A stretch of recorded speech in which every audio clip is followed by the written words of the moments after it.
नमस्कार दोस्तों, राधे राधे, जय श्री कृष्णा, जय सिया राम, जय माता दी, राम राम साहब। कैसे हैं मित्रों? उम्मीद है आप स्वस्थ होंगे, मस्त होंगे, अपनी परीक्षा की तैयारी में जुटे होंगे। दोस्तों, आप देख रहे हैं एग्जाम पार अब की बार यूट्यूब चैनल और मैं हूं विनोद फौजदार, आपका स्वागत करता हूं। दोस्तों, हमने कल आर्थिक समीक्षा पढ़ी थी। आर्थिक समीक्षा 2020-21 राजस्थान सरकार द्वारा जो जारी की जाती है, जो कि बजट प्रस्ताव पेश करने से पहले जो बजट पेश किया जाता है फरवरी 2021 के दौरान जब बजट प्रस्तुत किया गया था, उससे एक दिन पहले आर्थिक समीक्षा आती है और उसमें राजस्थान सरकार जो है 2020 तक के आंकड़े प्रस्तुत करती है, यानी कि दिसंबर 2020 तक के आंकड़े प्रस्तुत करती है। और ये करंट आंकड़े होते हैं और ये अपडेटेड आंकड़े होते हैं। इन आंकड़ों से हमें जो है ज्योग्राफी, इकोनॉमिक्स और स्टैटिक्स के आंकड़ों में तब्दीली करने में या अपडेट करने में मदद मिलती है। और ये आंकड़े हमें ज्योग्राफी में भी फायदे देते हैं, राजस्थान के करंट के अंदर भी फायदा देते हैं। इसके अंदर योजनाओं के बारे में भी वर्णन आता है, कौन सी योजना चल रही है, किस योजना में क्या घोषणा की गई है, वो योजनाएं भी आती हैं इस साल के दौरान। और स्टैटिक्स के आंकड़े तो आते ही आते हैं। दोस्तों, हमने एक पार्ट कर लिया था आर्थिक समीक्षा का, कुछ क्वेश्चंस हमने कर लिए थे इसमें, 26-27 क्वेश्चंस हम कर चुके थे और अब आगे क्वेश्चंस करेंगे बचे हुए क्वेश्चंस को।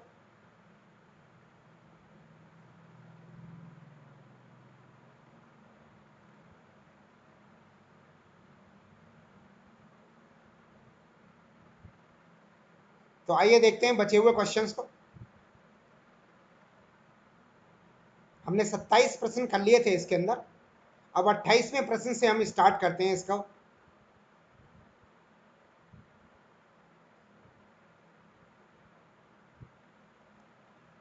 हाँ जी, आइए शुरू करते हैं हम आज का टॉपिक। आर्थिक समीक्षा का पार्ट 2 है हमारा ये, आर्थिक समीक्षा 2020-21 राजस्थान सरकार के द्वारा जारी किया हुआ। दोस्तों, 28 नंबर का है हमारा टॉपिक। 28 नंबर क्वेश्चन है, आर्थिक समीक्षा 2020-21 के अनुसार पर्यटन के संदर्भ में सत्य कथन कौन सा है? तो दोस्तों, पर्यटन के संदर्भ में जो सत्य कथन है वो आइए देखते हैं कौन सा है। पहला ऑप्शन पढ़ते हैं कि पर्यटन की दृष्टि से राजस्थान भारत के सबसे आकर्षक स्थलों में से एक है। विश्व पर्यटन मानचित्र पर अपनी विशिष्ट पहचान रखता है। सही बात है, पर्यटन की दृष्टि से राजस्थान काफी इंपॉर्टेंट है और भारत में जो है विशेष स्थान रखता है, विश्व में भी विशेष स्थान रखता है। Second number question option, Rajasthan में पर्यटन के प्रोत्साहन करने के लिए, पर्यटन को प्रोत्साहित करने के लिए कुछ नवीन अनुभवजन्य पर्यटक उत्पादों के माध्यम से राज्य को पसंदीदा व अग्रणी पर्यटक गंतव्य स्थल बनाने के लिए नवीन पर्यटन नीति, राजस्थान पर्यटन नीति 2020 को लागू किया गया है। हाँ जी, राजस्थान में नवीन राजस्थान पर्यटन नीति 2020 लागू कर दी गई है, जिससे कि पर्यटन को और ज्यादा बढ़ावा दिया जा सके और पर्यटकों को आकर्षित किया जा सके अपनी ओर। तो नवीन नीति लागू करिए राजस्थान के अंदर, राजस्थान पर्यटन नीति 2020। तीसरा ऑप्शन, वर्ष 2020 के दौरान 155.63 लाख पर्यटकों ने राजस्थान में भ्रमण किया था। 2020 के दौरान दोस्तों कोरोना पीरियड रहा था, कोरोना के दौरान पर्यटक आए ही नहीं थे, बहुत कम पर्यटक आए थे। तो राजस्थान के अंदर जो है 155 लाख यानी कि 1,55,00,000 पर्यटक फिर भी आ गए थे कोरोना पीरियड के चलते हुए भी। तो आप सोचिए कि क्या नाम है, अगर ये कोरोना वर्ष नहीं होता, कोरोना के पीरियड में लॉकडाउन वगैरह ये सब नहीं लगे होते, तो और भी ज्यादा पर्यटक आते। तो फिर भी 2020 के दौरान 1,55,63,000 पर्यटकों ने राजस्थान में भ्रमण किया था, देशी और विदेशी दोनों पर्यटकों ने। तो ये उपरोक्त सभी इसका सही उत्तर है। तो पर्यटन के संदर्भ में ये 3 तथ्य हैं जो आपको सीधे सीधे याद रखने। अगला क्वेश्चन 29 नंबर का,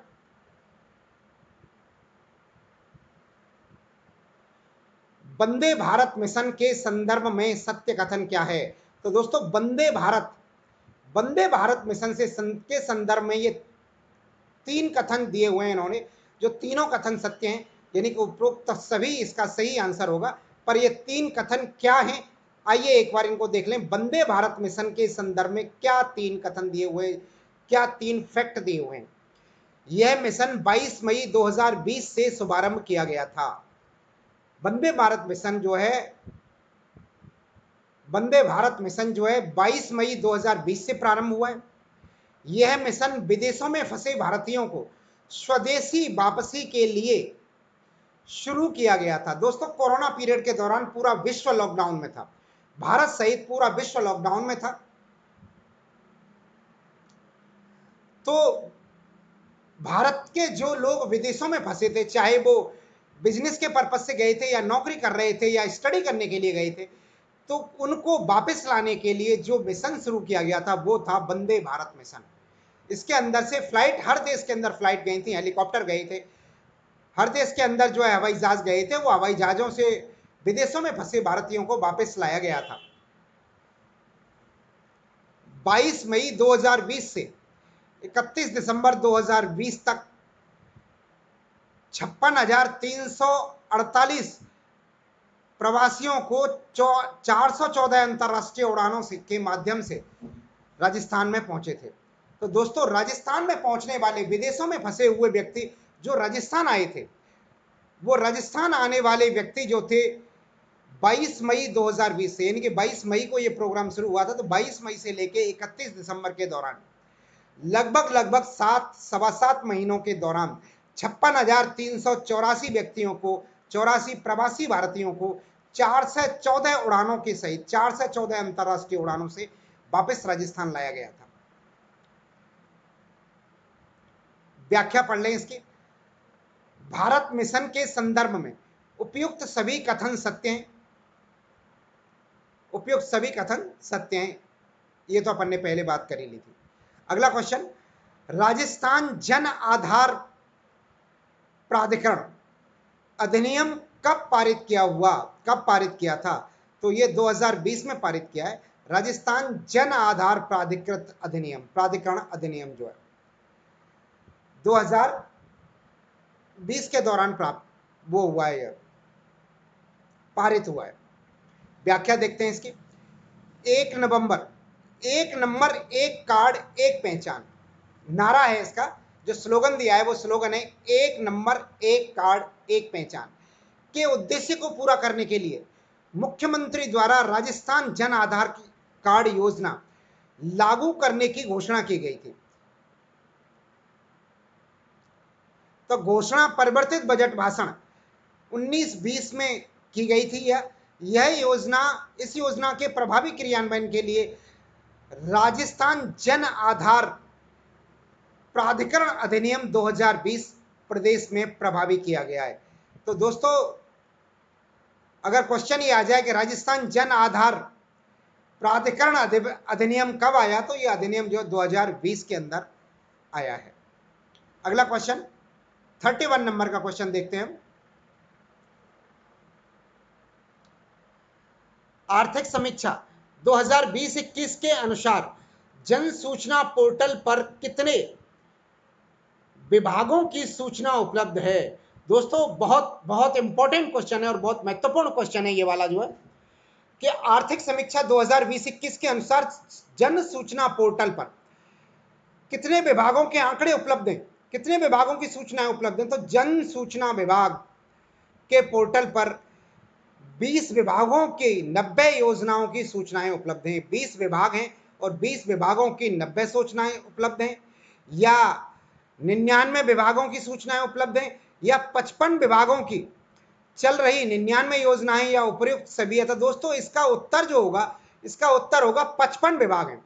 यानी कि जन सूचना पोर्टल पर 55 विभागों की 99 योजनाएं और 277 सूचनाएं अपडेटेड हैं। दोबारा से एक बार तथ्य पढ़ लें। जन सूचना पोर्टल विभाग की वेबसाइट पर जो 55 विभागों की 99 योजनाओं की 277 सूचनाएं उपलब्ध हैं। इसकी व्याख्या देखते हैं। सरकार द्वारा क्रियान्वित सभी योजनाओं का की जानकारी एक ही जगह उपलब्ध करवाने के लिए विभागों द्वारा जन सूचना पोर्टल बनाया गया है, जिससे समय समय पर अद्यतन किया जाता रहा है, समय समय पर अपडेट किया जाता रहा है इसको, और ये इस पोर्टल का नाम है जन सूचना पोर्टल। अगला क्वेश्चन 32 नंबर का, अनूठी पहल 10% दीजिए गृह प्रवेश कीजिए, किससे संबंधित है? तो दोस्तों ये राजस्थान आवासन मंडल से संबंधित है। राजस्थान आवासन मंडल ने एक स्लोगन दिया है, एक योजना चलाई है कि अनूठी पहल के नाम से योजना है कि 10% दीजिए, जो भी मकान है, मकान की जो कीमत है, कीमत का 10% चुकाइए और बाकी गृह प्रवेश कीजिए। आप अपने घर के अंदर जाइए और बाकी रकम आसान किस्तों पे दीजिए, यानी कि आपको बैंक से लोन लेने की आवश्यकता नहीं पड़ेगी। आवासन मंडल सीधा किस्तों पर यह चीज जो है उपलब्ध करा रहा है। व्याख्या है, राजस्थान आवासन मंडल द्वारा ई बिड सबमिशन के माध्यम से बुधवार नीलामी उत्सव के अंतर्गत 50% तक की छूट के साथ 156 मासिक किस्तों में आवास क्रय करने की अनूठी योजना 10% दीजिए और गृह प्रवेश कीजिए आरंभ की है। दोस्तों 156 किस्तों के अंदर इसको देना है। अगर 156 को सालों में बांटें तो 12 का भाग देंगे, इसमें एक बार 3 बचेगा, 12 3 36, लगभग 13 बरस, 13 साल की इंस्टॉलमेंट के दौरान, 13 साल के इंस्टॉलमेंट में मकान उपलब्ध करा रही है। अनूठी पहल है, हर बुधवार को नीलामी होती है। इसकी वेबसाइट पर, राजस्थान आवासन मंडल की वेबसाइट पर हर बुधवार को एक नीलामी उत्सव का आयोजन किया जा रहा है। अगर आपका विचार कोई मकान खरीदने का है तो इस योजना के अंतर खरीद लीजिए। आपको मकान खरीदने के बाद बैंकों के चक्कर नहीं लगाने पड़ेंगे लोन लेने के लिए।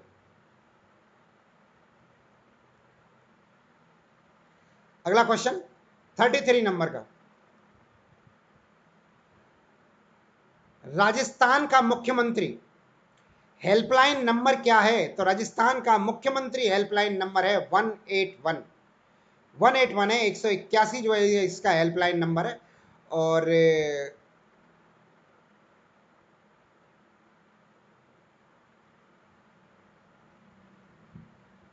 एकदम याद नहीं आ रहा, दिमाग से निकल गया। इसका एक पोर्टल भी है, हेल्पलाइन का मुख्यमंत्री पोर्टल भी है, जनसंपर्क, याद आ गया, जनसंपर्क है।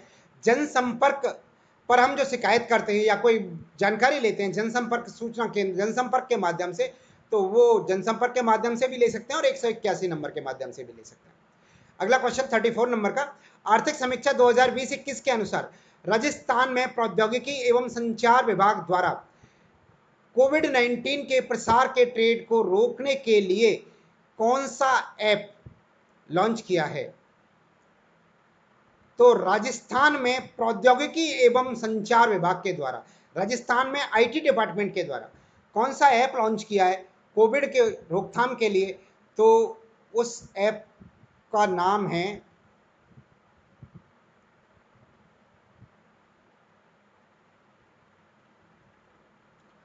Rajasthan Covid info app. Rajasthan Covid info app launch किया था आईटी डिपार्टमेंट के द्वारा।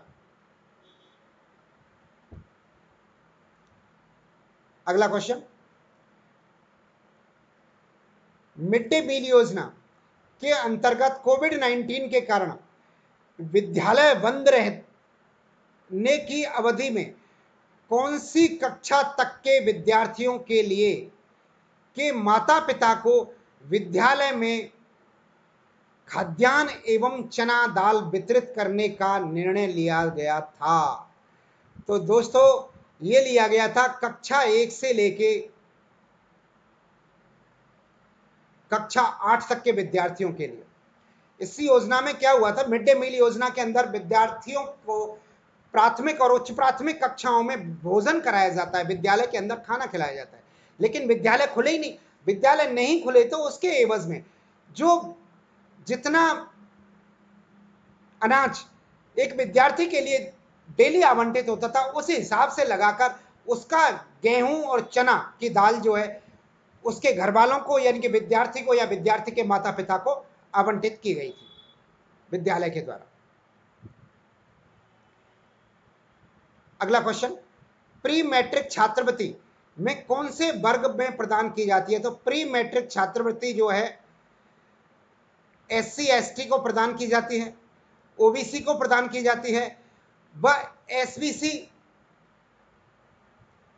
और डीटीएनटीसी सीमांत क्षेत्र वालों को प्रदान की जाती है। उपयुक्त सभी को प्रदान की जाती है। एससी एसटी ओबीसी एसबीसी कोई भी किसी भी कैटेगरी का हो, जनरल को छोड़कर बाकी सबको जो है प्री मैट्रिक छात्रवृत्ति दी जाती है। और प्री मैट्रिक छात्रवृत्ति जो है 10वीं से पहले की छात्रवृत्ति है। मैट्रिक का मतलब 10वीं होता है, प्री मैट्रिक का मतलब 10वीं से पहले पहले कक्षा 10 तक की, जो कक्षा 10 से पहले वाले छात्रों को जो है प्री मैट्रिक छात्रवृत्ति दी जाती है।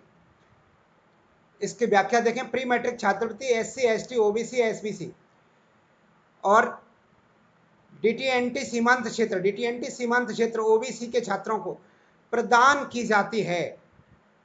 अगला क्वेश्चन 37 नंबर पर चलते हैं।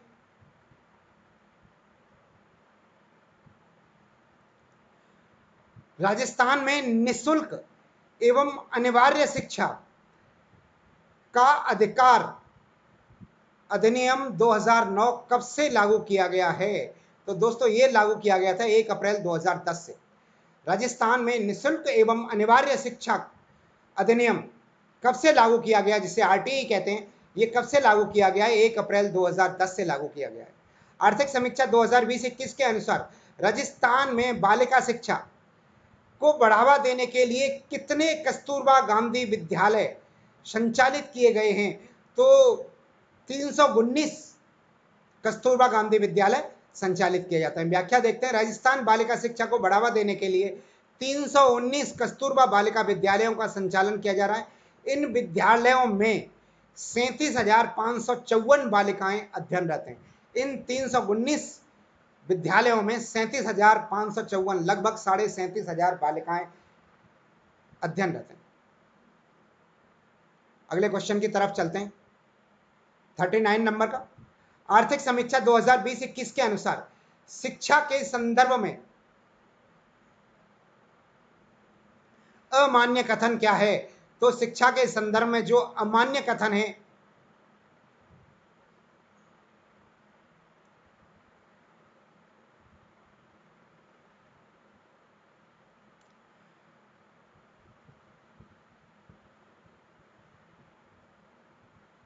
वो पढ़ते हैं एक करके क्वेश्चंस को, वो टॉपिक्स को अपन। स्नातक और स्नातक स्तर की अभियांत्रिकी शिक्षा हेतु राज्य में कुल 88 अभियांत्रिकी विद्यालय संचालित हैं। राजस्थान में 50 चिकित्सक महाविद्यालय संचालित हैं। नहीं जी, राजस्थान में 50 चिकित्सा महाविद्यालय नहीं है। राजस्थान में वर्तमान में 23 चिकित्सा महाविद्यालय हैं। 23 चिकित्सा महाविद्यालय, लेकिन हर जिले के अंदर एक महाविद्यालय जो है मेडिकल कॉलेज खोलने की बात की जा रही है। हर जिले के अंदर, अभी तक हर जिले के अंदर ही नहीं पहुंचे। राजस्थान में कुल मिला के 33 जिले हैं। 33 जिलों में अभी एक एक हर जिले के अंदर एक भी नहीं है। तो अभी तक जो संचालित हैं चिकित्सा महाविद्यालय वो 23 हैं।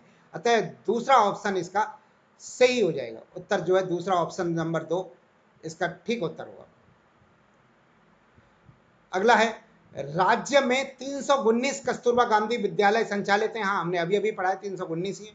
उच्च शिक्षा विभाग द्वारा सामान्य शिक्षा के विश्वविद्यालय एवं महाविद्यालयों का प्रबंधन करता है। विश्वविद्यालय महाविद्यालय का प्रबंधन कौन करता है? शिक्षा विभाग। शिक्षा विभाग सामान्य शिक्षा के विश्वविद्यालय एवं महाविद्यालयों का उच्च शिक्षा विभाग, सॉरी शिक्षा विभाग नहीं, उच्च शिक्षा विभाग प्रबंधन करता है। तो ये सारे ऑप्शन सही है। ऑप्शन नंबर 2 ही गलत है। 50 नहीं है, वो 23 विद्यालय है।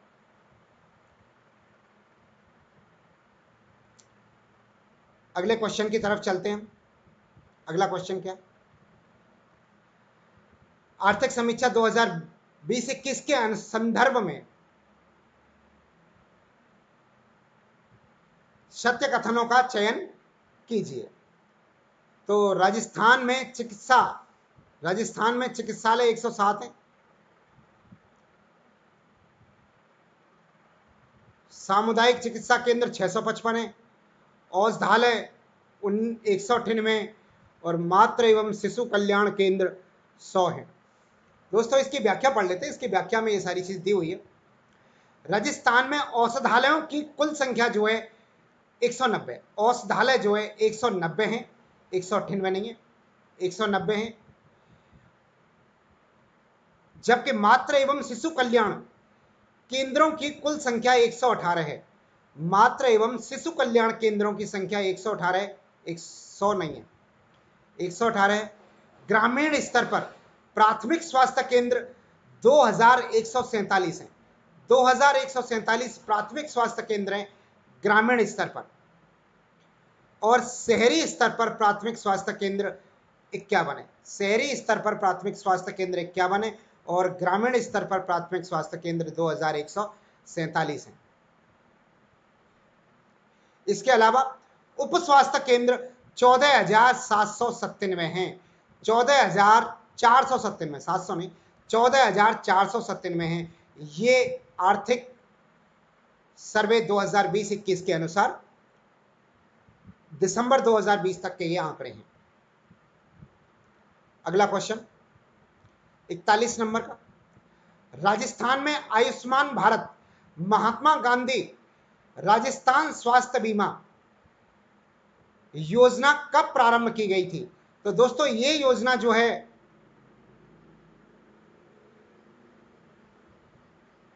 1 सितंबर 2019 से प्रारंभ हुई थी। आयुष्मान भारत महात्मा गांधी योजना भारत सरकार द्वारा आयुष्मान योजना चलाई गई थी। राजस्थान में उसका नाम परिवर्तन कर दिया गया।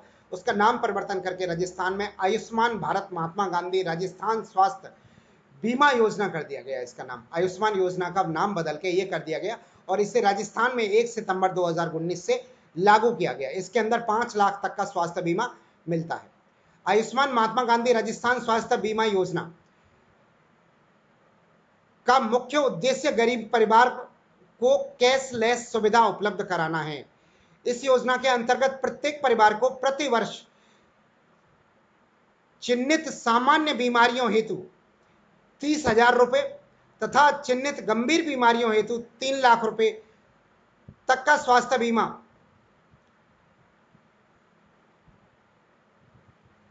कवर सामाजिक आधार पर दिया जाता है। ये 3 लाख रुपए लिखा हुआ है, इसके अंदर 5 लाख रुपए होना चाहिए। 3 लाख रुपए भामाशाह के अंदर था, ये शायद अपडेटेड नहीं है। भामाशाह के अंदर था, ये गलत है, ये टाइपिंग मिस्टेक है जहां तक है मेरे विचार से। और आप कमेंट करके मुझे बताएं कि इसका सही उत्तर क्या है। मेरे हिसाब से 5 लाख रुपए है, 5 लाख रुपए का बीमा किया गया है आयुष्मान भारत के अंदर। स्वास्थ्य बीमा 5 लाख रुपए तक का है और ये जो इसमें आंकड़ा दिया हुआ है वर्गीकरण के अंदर, ये जो है भामाशाह का दिया हुआ है। भामाशाह के अंदर 3 लाख रुपए था। अगला क्वेश्चन 42 के तरफ चलते हैं। 42 नंबर का क्वेश्चन है, जल जीवन मिशन के संदर्भ में असत्य कथन छांटिए। तो जल जीवन मिशन के संदर्भ में असत्य कथन छांटना है हमें।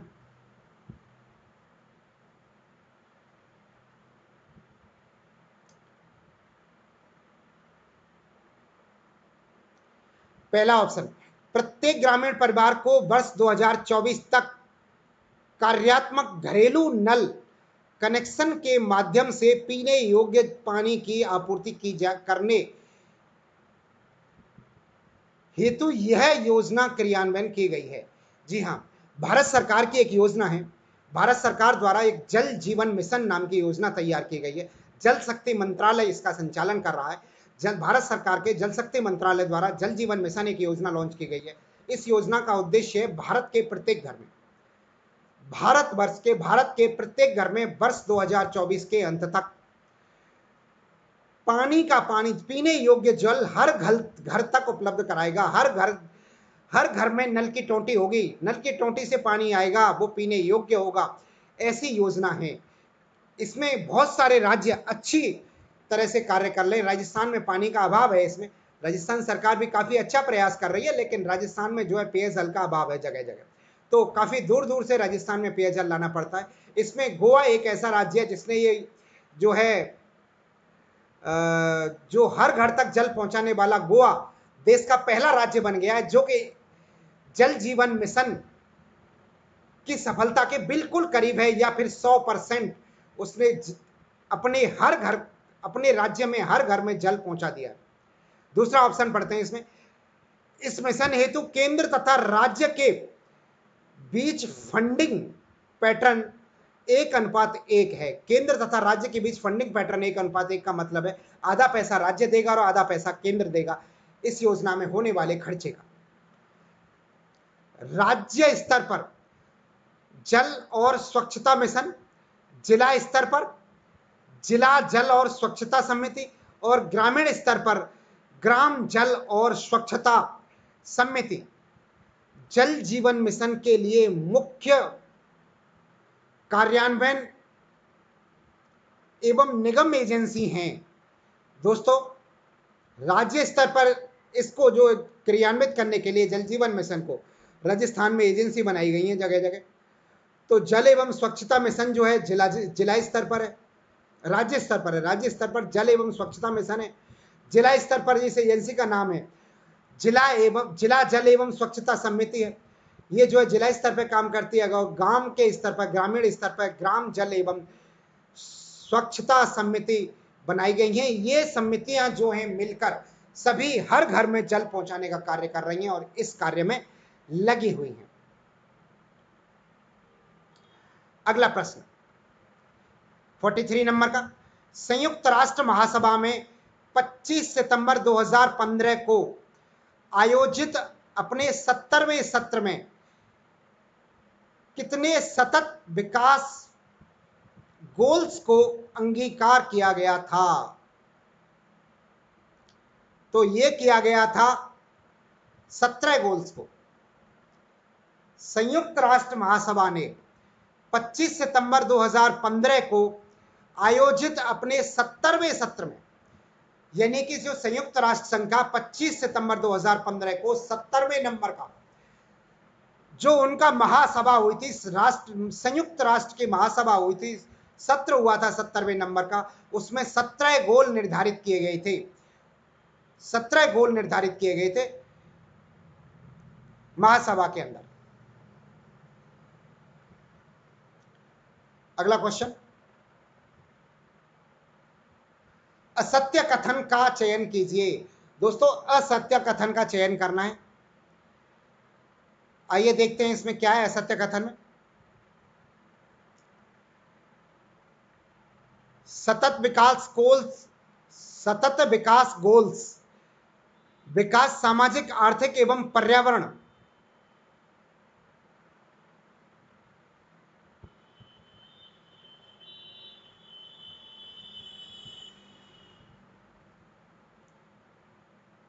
आयामों के एकीकरण वैश्विक गोल्स की एक व्यापक सूची है। दोस्तों, सतत विकास के गोल्स 17 हैं, न कि जिसमें सामाजिक, आर्थिक, पर्यावरण ये पहलू हैं, लेकिन 17 पहलू हैं। इस तरह के जो है इस तरह के पहलू 70 पहलू हैं और इन सबको स्वीकार किया गया है। इसके अंदर आर्थिक, पर्यावरण और पर्यावरण के उद्देश्य से को डेवलपमेंट करने के लिए एक व्यापक सूची तैयार की है। ऑप्शन 2 हमने पढ़ लिया है पहले की बजाय, ऑप्शन 2 सही है। ऑप्शन पहला, संयुक्त राष्ट्र महासभा द्वारा अपने 70वें सत्र में 15 सतत विकास, नहीं 17 होने चाहिए, 15 नहीं है 17। पहला ऑप्शन असत्य है, पहला ऑप्शन ही गलत है, 17 का था। अभी इससे जस्ट ऊपर वाले क्वेश्चन में ही हमने पढ़ा है इस बात को। तो सतत विकास गोल्स सार्वभौमिक, अंत संबंधी एवं अविभाज्य हैं। हाँ जी, सार्वभौमिक है, ये हर किसी के लिए, हर किसी का फायदा पहुंचाने के लिए, हर किसी के लिए इससे बेनिफिट होगा। 17 SDG संबद्ध 159 टारगेट्स 1 जनवरी 2016 से प्रभावी हैं। ये 17 गोल्स जो हैं,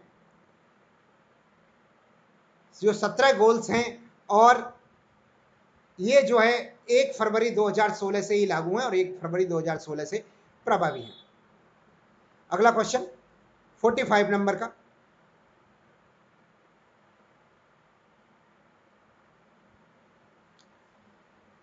संयुक्त राष्ट्र महासभा ने 2015 में अपने 70वें सत्र में 17 सतत विकास गोल्स और 169 टारगेट्स अगले कौन से शीर्षक वाले दस्तावेज को अंगीकृत किया है, तो वो किया है इन्होंने, उसका नाम है ट्रांसफॉर्मिंग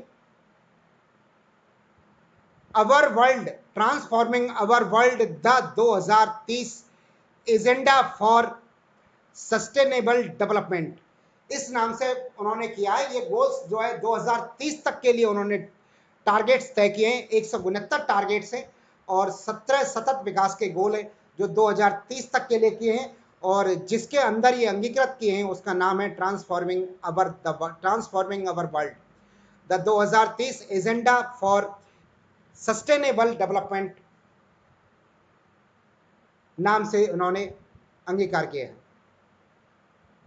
अगला क्वेश्चन 46 नंबर का, आर्थिक समीक्षा 2020-21 के अनुसार एसडीजी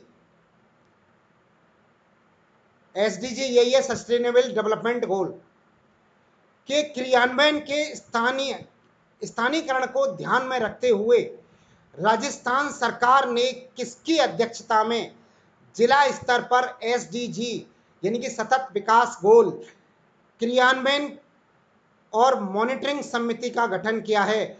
तो जिला स्तर पर जिला कलेक्टर की अध्यक्षता में जो है सस्टेनेबल डेवलपमेंट गोल की जो है समिति बनाई है, उसकी अध्यक्षता जिला कलेक्टर महोदय करेंगे।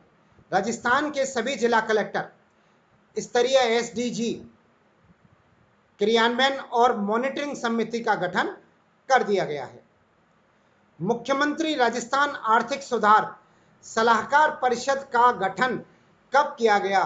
तो मुख्यमंत्री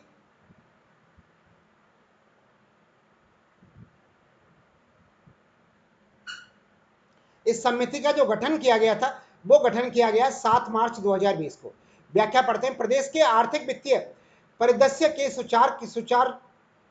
सुधार के लिए थिंक टैंक के रूप में कार्य करने के लिए दिनांक 7 मार्च 2020 को माननीय प्रधानमंत्री की अध्यक्षता में मुख्यमंत्री राजस्थान आर्थिक सुधार सलाहकार परिषद का गठन किया गया है। दोस्तों, इस परिषद का गठन किया है मुख्यमंत्री आर्थिक सुधार सलाहकार परिषद का गठन किया है राजस्थान के अंदर 7 मार्च 2020 को, और इसे थिंक टैंक नाम दिया गया, राजस्थान का थिंक टैंक। जैसे भारत सरकार ने नीति आयोग का गठन किया और नीति आयोग को भारत का थिंक टैंक कहते हैं। वो केवल सोचने का काम करता है, केवल नियम बनाने काम करता है, करता धरता कुछ नहीं, केवल सोचता है, केवल बताता है क्या करना है, कैसे करना है। इसी तरह से राजस्थान में भी एक संस्था बनाई गई है, उस संस्था का नाम रखा गया है मुख्यमंत्री राजस्थान आर्थिक सुधार सलाहकार परिषद, यानी कि राजस्थान का थिंक टैंक। 48 नंबर का क्वेश्चन है, मुख्यमंत्री राजस्थान आर्थिक सुधार सलाहकार परिषद की प्रथम बैठक कब आयोजित की गई थी? तो इसकी प्रथम बैठक जो आयोजित की गई वो 15 अक्टूबर 2020 को आयोजित की गई थी। राजस्थान के थिंक टैंक की पहली बैठक 15 अक्टूबर 2020 को हुई थी। अगला क्वेश्चन 49 नंबर का, राजस्थान को आर्थिक समीक्षा 2020-21 के अनुसार गरीब कल्याण रोजगार अभियान के लक्ष्यों के विरुद्ध 70% प्रगति के साथ तीसरा स्थान प्राप्त करने के लिए किस मंत्रालय को पुरस्कृत किया गया था? तो इसके लिए जल शक्ति मंत्रालय को पुरस्कृत किया गया था। 50 नंबर का प्रश्न पढ़ते हैं।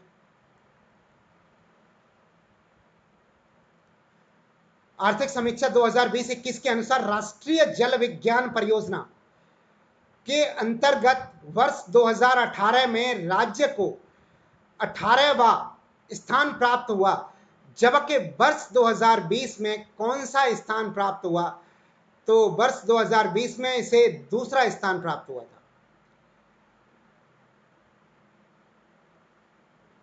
राष्ट्रीय जल विज्ञान परियोजना के अंतर्गत 2018 में राज्य को 18वां स्थान था, लेकिन 2020 में यह तीसरे स्थान पर पहुंच गया राजस्थान।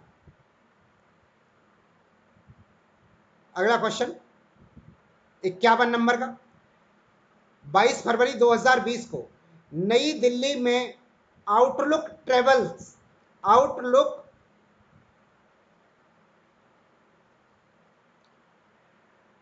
ट्रेवलर अवार्ड के अंतर्गत किस राज्य को बेस्ट इंडिया वेंडिंग डेस्टिनेशन पुरस्कार प्रदान किया गया? तो दोस्तों ये प्रदान किया गया था मारो राजस्थान, हमारे राजस्थान को। यानी कि 22 फरवरी 2020 को दिल्ली में आउटलुक ट्रेवलिंग अवार्ड के अंतर्गत राज्य को वेस्ट इंडिया के वेडिंग डेस्टिनेशन का मतलब है शादी करने के लिए सबसे उपयुक्त स्थान, पूरी इंडिया में बेस्ट वेडिंग डेस्टिनेशन का पुरस्कार मिला था। शादी करने के लिए सबसे उपयुक्त स्थान राजस्थान को माना गया था।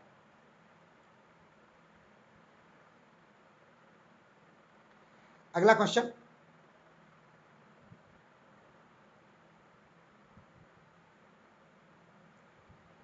52 नंबर के क्वेश्चन की तरफ चलते हैं। 26 अक्टूबर 2020 को नई दिल्ली में राजस्थान के किन जिलों को best heritage in the country award दिया गया था? यह दिया गया था दोस्तों जयपुर को, यानी कि the best heritage destination in the country award Jaipur को मिला था। 26 अक्टूबर 2020 को नई दिल्ली में किसे best wild life destination in the country का अवार्ड दिया गया था? तो यह दिया गया था रणथंभौर को, रणथंभौर टाइगर प्रोजेक्ट को, रणथंभौर उद्यान को, रणथंभौर राष्ट्रीय उद्यान को जो है ये अवार्ड दिया गया था best wild life destination in India, in country. अगला क्वेश्चन, राजस्थान राज्य पथ परिवहन निगम को वर्ष 1920 एवं 2021 के लिए सुरक्षित वाहन संचालन हेतु 4001 से 7500 वाहन बेड़े की श्रेणी में कौन से मंत्रालय द्वारा न्यूनतम दुर्घटना अवार्ड से सम्मानित किया गया था? तो ये था केंद्रीय परिवहन मंत्रालय के द्वारा। केंद्रीय परिवहन मंत्रालय के द्वारा जो है राजस्थान रोडवेज को पुरस्कृत किया गया था कि न्यूनतम दुर्घटनाएं राजस्थान रोडवेज के माध्यम से हुई हैं। अगला क्वेश्चन 55 नंबर का, मुख्यमंत्री निशुल्क दवा योजना से कौन से विभाग द्वारा क्रियान्वयन किया जा रहा है? तो ये तो स्वास्थ्य एवं परिवार कल्याण विभाग द्वारा किया जा रहा है। स्वास्थ्य एवं परिवार कल्याण विभाग द्वारा मुख्यमंत्री निशुल्क दवा योजना का संचालन किया जा रहा है। अगला क्वेश्चन 56 नंबर का, आयुष्मान भारत महात्मा गांधी राजस्थान स्वास्थ्य बीमा योजना के अंतर्गत कुल कितनी बीमारियों के पैकेज शामिल हैं? तो इसमें जो है 1402 बीमारियों के पैकेज शामिल हैं। आयुष्मान भारत महात्मा गांधी राजस्थान स्वास्थ्य बीमा योजना के अंतर्गत 1402 बीमारियों का इलाज किया जाता है। 1400 से अधिक बीमारियों का इलाज किया जाता है निःशुल्क, कैशलेस। किस योजना के अंतर्गत प्रत्येक गांव एवं शहरी वार्ड में स्वास्थ्य संबंधी स्वास्थ्य स्वयं सेवक यानी कि स्वास्थ्य मित्रों का चयन किया गया है? किस योजना के अंतर्गत प्रत्येक गांव में अथवा शहरी वार्डों में स्वास्थ्य से स्वयं सेवक या स्वास्थ्य मित्रों का चयन किया गया है? तो यह किया गया है निरोगी राजस्थान योजना के अंतर्गत। निरोगी राजस्थान योजना के अंतर्गत जो है स्वास्थ्य मित्रों का चयन किया गया है।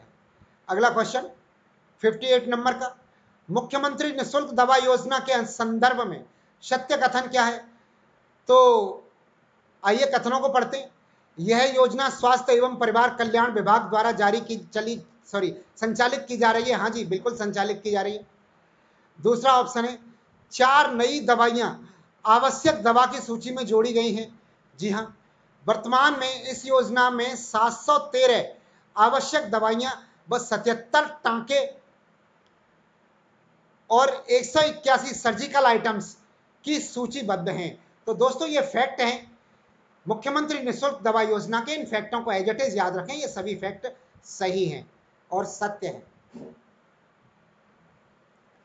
अगला क्वेश्चन 59 नंबर का, शुद्ध के लिए युद्ध अभियान कब शुरू किया गया था? शुद्ध के लिए युद्ध अभियान जो शुरू किया गया था ये 26 अक्टूबर 2020 में शुरू किया गया। 26 अक्टूबर 2020 को शुरू किया गया है शुद्ध के लिए युद्ध अभियान। राज्य के समस्त उपभोक्ताओं को शुद्ध खाद्य पदार्थ उपलब्ध कराने के लिए इस हेतु राजस्थान सरकार द्वारा दिनांक 26 अक्टूबर 2020 से शुद्ध के लिए युद्ध अभियान चलाया गया था। दोस्तों, अक्टूबर नवंबर के दौरान दिवाली का मौसम होता है, दिवाली का सीजन होता है। दिवाली के सीजन पर मिठाइयाँ बहुत बिकती हैं। आप लोग भी बहुत मिठाइयाँ खाते हैं, मुझे पता है कि बहुत मिठाई खाते हैं आप लोग भी, लेकिन बाजार में ये मिठाई जो है शुद्ध मावे की नहीं मिलती है, बड़ी खराब मिलती है और मिलावट की मिलती है, मिलावटी मिलती है। ये इस मिलावटी चीज को रोकने के लिए, क्योंकि सबसे ज्यादा मिठाइयों पर जोर रहता है दिवाली के आसपास, और अक्टूबर के समय पर दिवाली का मौसम था, मिठाइयों की मिलावट चल रही थी, मिठाइयों में खूब सारी मिलावट थी, खूब सारी मिलावटी मावा को पकड़ा जा रहा था। तो उस समय पर राजस्थान सरकार के द्वारा ये शुद्ध के लिए युद्ध नाम की योजना चलाई गई, जो कि मिलावट को रोकने के लिए है। ये जो है मुख्यतः मिठाइयों में और खाद्य सामग्रियों में, इनके परचूने के सामान में जो आइटम मिलाए जाते हैं, मिलावट की जाती है, उन मिलावटों को रोकने के लिए ये खाद्य विभाग द्वारा ये अभियान शुरू किया गया। अगला क्वेश्चन पढ़ते हैं 60 नंबर का। महात्मा गांधी, राष्ट्रपिता महात्मा गांधी को 150वीं वर्षगांठ के अवसर पर प्रत्येक जिला मुख्यालय पर कौन सी स्कूल की योजना शुभारंभ की गई? कौन सा स्कूल शुभारंभ किया गया? तो दोस्तों, ये शुभारंभ किया गया महात्मा गांधी सरकारी अंग्रेजी माध्यम स्कूल। दोस्तों, हर जिले में एक सरकारी स्कूल महात्मा गांधी के नाम से प्रोजेक्ट, पायलट प्रोजेक्ट के तौर पर अंग्रेजी माध्यम का सरकारी स्कूल खोला गया महात्मा गांधी के नाम से, महात्मा गांधी की 150वीं वर्षगांठ के अवसर पर। वर्तमान में इस बजट के दौरान 1000 स्कूल खोलने का और मुख्यमंत्री महोदय ने घोषणा की है। अभी तक वो क्रियान्वयन में नहीं आए, हो सकता है आगामी वर्ष में क्रियान्वयन में आ जाए, पर 1000 स्कूल खोलने की घोषणा वित्तीय वर्ष 2020-21-22 के दौरान की गई थी। राजस्थान में कुल 301 ब्लॉकों में 134 ब्लॉकों में स्वामी विवेकानंद मॉडल स्कूल हैं। इन 134 ब्लॉकों को छोड़कर शेष 168 ब्लॉकों में महात्मा गांधी सरकारी अंग्रेजी माध्यम के स्कूल स्थापित किए गए थे। तो ये 168 स्कूल स्थापित किए गए थे वर्ष 2020-21 के दौरान, लेकिन 21-22 के बजट में 1000 स्कूल और खोलने की घोषणा करी थी, जो अभी आगे क्रियान्वयन में आएंगे। अभी तक ये जो है दिसंबर 2020 तक के आंकड़े, तो दिसंबर 2020 तक 168 स्कूल खोले गए थे। पिछले साल इनमें एडमिशन भी हो गए। हर स्कूल में एक सरकारी अंग्रेजी माध्यम का स्कूल है। इसको गरीब के बच्चों को ध्यान में रखते हुए, गरीब के बच्चे अंग्रेजी माध्यम से नहीं पढ़ पाते, तो उसको ध्यान में रखते हुए ये अंग्रेजी विद्यालयों की स्थापना राज्य सरकार द्वारा की गई थी। आर्थिक समीक्षा 2020-21 के अनुसार सिलिकोसिस नीति का संबंध है। तो दोस्तों, सिलिकोसिस नीति का संबंध है, एक लाइलाज बीमारी है सिलिकोसिस से पीड़ित वित्तीय मदद एवं बीमारी की रोकथाम के लिए जो है ये योजना है। आज सिलिकोसिस नीति का संबंध जो है, सिलिकोसिस नाम की बीमारी है। ये बीमारी जो है उन व्यक्तियों को ज्यादा होती है जो खनन के कार्य में लगे रहते हैं, पत्थरों को तोड़ने में, खंडे फोड़ने में, पत्थर काटने में के व्यवसाय में लगे रहते हैं, जहां पे पत्थरों का कटाव ज्यादा होता है, पत्थर ज्यादा काटे जाते हैं। भरतपुर धौलपुर के क्षेत्र में ये बीमारी ज्यादा है, क्योंकि यहाँ पे लाल पत्थर मिलता है। भरतपुर धौलपुर करौली की साइड में लाल पत्थर मिलता है। लाल पत्थर को काटा जाता है, यहाँ पर तोड़े जाते हैं, खंडे बनाए जाते हैं, उसकी गिट्टियां बनाई जाती हैं। तो यहाँ के क्षेत्र में जो काम करते हैं, इस जगह मजदूर जो काम करते हैं, उनको ये सिलिकोसिस नाम की बीमारी ज्यादा हो जाती है, क्योंकि वो पत्थर की गंध को पता नहीं अपने साथ कितनी खा जाते हैं। इसकी वजह से ये सिलिकोसिस नाम की बीमारी हो जाती है, और इसका अभी तक एक कोई इलाज नहीं है, डॉक्टरों के पास लाइलाज बीमारी है। ये एक साथ नहीं होती है, बहुत लंबे समय तक काम करने के बाद ये बीमारी हो जाती है उनको, और फिर वो मजदूर जो है काम नहीं कर पाते हैं, शारीरिक क्षमताएं उनकी काफी कम हो जाती हैं। राजस्थान सरकार द्वारा 3 अक्टूबर 2019 को सिलिकोसिस नीति की शुरू की गई। इस नीति में खदानों में, कारखानों में पत्थर तोड़ने एवं पत्थरों की पिसाई, पत्थरों को पीसकर पाउडर बनाने, गिट्टी बनाने, सैंडस्टोन से मूर्तियां बनाने वाले इत्यादि कार्यों में धूल के संपर्क में आने से श्रमिक एक लाइलाज बीमारी सिलिकोसिस से पीड़ित हो जाता है। तो पीड़ित की वित्तीय मदद के साथ साथ ऐसे कार्यस्थलों पर श्रमिकों की पहचान, पुनर्वास और बीमारी की रोकथाम के नियंत्रण के उपायों को अपनाने के लिए ये योजना चलाई गई है, ये नीति बनाई गई थी। अगले क्वेश्चन पर चलते हैं। 62 नंबर का क्वेश्चन पढ़ते हैं। सहयोग और उपहार योजना के स्थान पर कौन सी योजना प्रारंभ की गई है? सहयोग और उपहार योजना के स्थान पर जो योजना प्रारंभ की गई है वो है मुख्यमंत्री कन्यादान योजना। मुख्यमंत्री कन्यादान योजना है। इसके अंतर्गत जो है किसी भी गरीब कन्या को जो है कुछ धन दिया जाता है, विवाह के समय पे कुछ आर्थिक सहायता की जाती है। तो उस योजना का नाम उन्होंने मुख्यमंत्री कन्यादान योजना किया गया है। ये जो है समाज कल्याण विभाग के द्वारा संचालित की जा रही है। समाज कल्याण विभाग जो है इस योजना के अंतर्गत गरीब की बेटियों को जो है कुछ पैसे उपलब्ध कराता है। मुख्यमंत्री वृद्धावस्था सम्मान पेंशन योजना के संदर्भ में असत्य कथन क्या है? तो इसके संदर्भ में असत्य कथन देखते हैं। 55 वर्ष या इससे अधिक आयु की महिलाओं को 750 रुपए प्रतिमाह दिए जाते हैं। हाँ जी, दिए जाते हैं। 65 वर्ष या इससे अधिक की आयु के पुरुषों को प्रतिमाह 750 दिए जाते हैं। नहीं जी, 1000 रुपए दिए जाते हैं।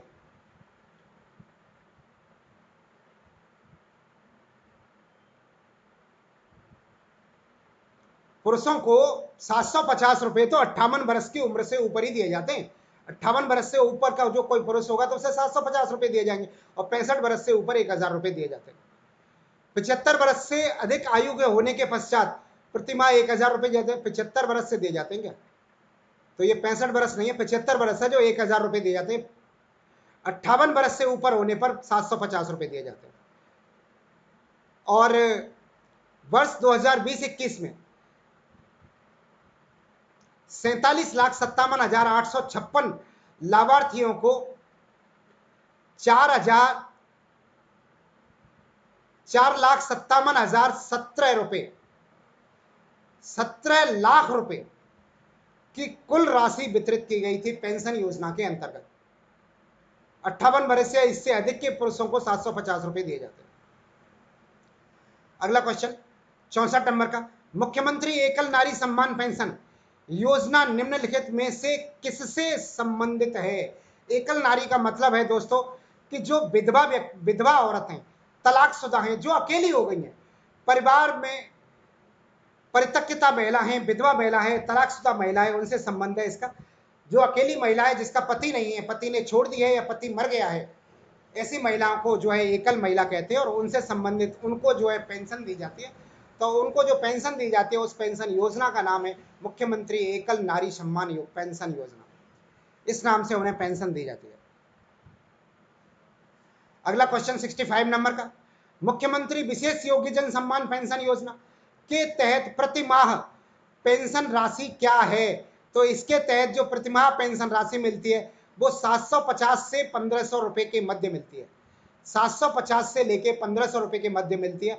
ये उसकी जो दिव्यांग व्यक्ति होते हैं, जो विकलांग व्यक्ति होते हैं, उनको दी जाती है। उनके कितने प्रतिशत विकलांग हैं उसके ऊपर डिपेंड करता है। 40% से लेके 100% विकलांग जो होते हैं उनको 750 से 1500 रुपए के मध्य में प्रति माह दिए जाते हैं। अगला है पालनहार योजना के अंतर्गत निम्नलिखित प्रावधानों की में से असत्य कथन कौन सा है? तो आइए देखते हैं। इनके माता पिता दोनों की मृत्यु होने पर बच्चों की देखभाल करना। पालनहार योजना है बच्चों के लिए, बच्चों को पालने के लिए योजना है। इनके माता पिता की मृत्यु होने के उपरांत जो है बच्चों को पालन करने के लिए ये योजना दी जाती है। कोई भी जो गार्जियंस नियुक्त किया जाता है और उस गार्जियंस को प्रति माह कुछ पैसे दिए जाते हैं। माता पिता का आजीवन कारावास या मौत की सजा काट रहे हैं तो उनके बच्चों को भी देखभाल के लिए ये पैसे दिए जाते हैं। अगर वो बच्चे 18 वर्ष से छोटे हैं तो उन बच्चों की देखभाल के लिए जिनकी माता पिता की मृत्यु हो गई है और माता की मृत्यु हो गई है और पिता आजीवन कारावास काट रहा है तो उनको भी दिए जाते हैं। कुल मिला के बात यह कि बच्चों की देखभाल करने के लिए माता पिता नहीं हो तो उनको पालनहार योजना के अंतर्गत कुछ धन दिया जाता है। चौथा ऑप्शन है उन बच्चों को देखभाल के लिए जिनके पिता की मृत्यु हो गई है एवं माता आंगनबाड़ी में काम कर रही है, उनको नहीं दी जाती। जो आंगनबाड़ी में काम कर रही है तो उसको तो तनख्वाह मिलती है, जो तनख्वाह मिलती है ऐसी महिलाओं को नहीं दिया जाता है। उनको दिया जाता है जो महिलाएं जिनके माता पिता की मृत्यु हो गई है या माता पिता में से कोई माता पिता जो है जेल में है, कमाने वाला कोई नहीं है, कमाने वाला कुल मिला के कोई नहीं है, उनको जो है पालनहार योजना के अंतर्गत उन बच्चों को पैसे दिए जाते हैं और ये 18 वर्ष की उम्र होने तक उनको दिए जाते हैं। अगले प्रश्न की तरफ चलते हैं। 67 नंबर का प्रश्न है अगला।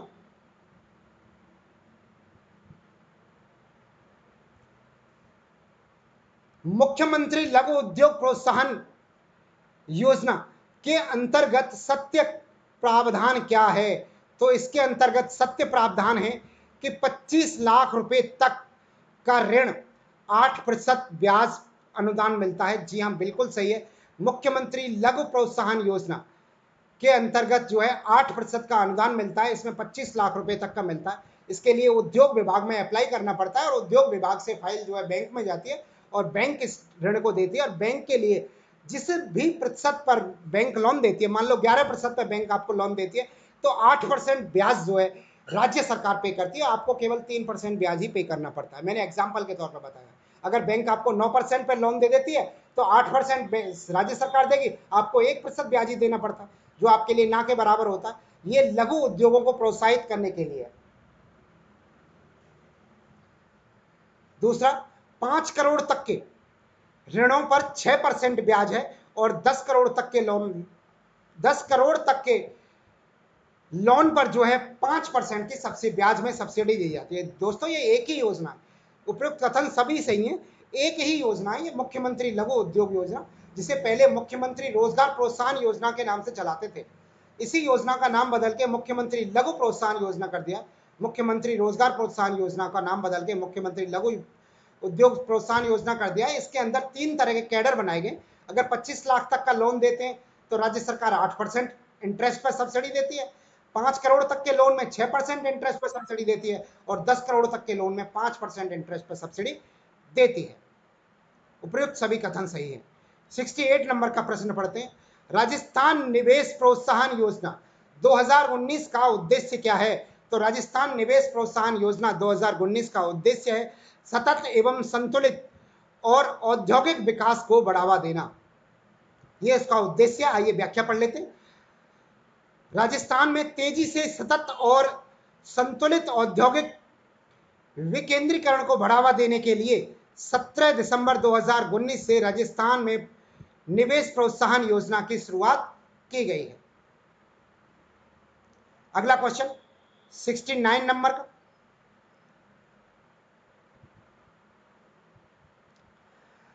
राजस्थान में कृषि प्रसंस्करण एवं कृषि व्यवसाय और कृषि निर्यात को प्रोत्साहन देने के लिए की नीति कब लागू हुई? तो ये नीति लागू हुई 2019 में। 2019 में कृषि प्रसंस्करण, कृषि व्यवसाय और कृषि निर्यात को बढ़ावा देने के लिए राजस्थान कृषि नीति 2019 लागू हुई थी। अगला 70 नंबर क्वेश्चन।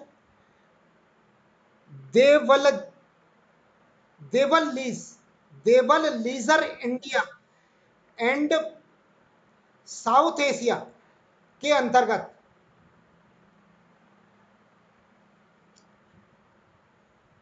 किस राज्य को डोमेस्टिक डेस्टिनेशन बेस्ट स्टेट का अवार्ड दिया गया है? तो दोस्तों यह अवार्ड भी राजस्थान को मिला है। डोमेस्टिक डेस्टिनेशन बेस्ट स्टेट का अवार्ड राजस्थान सरकार को मिला है। तो दोस्तों ये थे हमारे आर्थिक समीक्षा के 70 क्वेश्चन जो हमने 2 पार्ट्स में मिलकर किए हैं। मुझे भरोसा है कि आप इनको जरूर देख के जाएंगे, एग्जाम देने से पहले जरूर पढ़ के जाएंगे, बहुत बहुत फायदे में रहेंगे। आप इनको पढ़ के जाएंगे, इनमें से क्वेश्चन बनने की पूरी पूरी संभावना है। 1 2 3 4 क्वेश्चन आपको इनमें से देखने को मिल सकते हैं। दोस्तों आर्थिक समीक्षा में से प्रश्न जरूर आते हैं, ऐसा मेरा मानना है। पिछली परीक्षाओं को उठा के देख लीजिए, आप प्रश्न आते हैं इसमें से, आप इनको अवश्य और अवश्य पढ़ के जाएं। अगर आपने हमारा चैनल अभी तक सब्सक्राइब नहीं किया हो तो सब्सक्राइब कर लें और लाइक भी कर दो, वीडियोस लाइक करके जरूर जाना। वीडियो बंद करने के बाद, वीडियो को बंद करने से पहले वीडियो को लाइक करना। चलिए, वीडियो देखने के लिए आपका बहुत बहुत धन्यवाद। जय हिंद, जय भारत।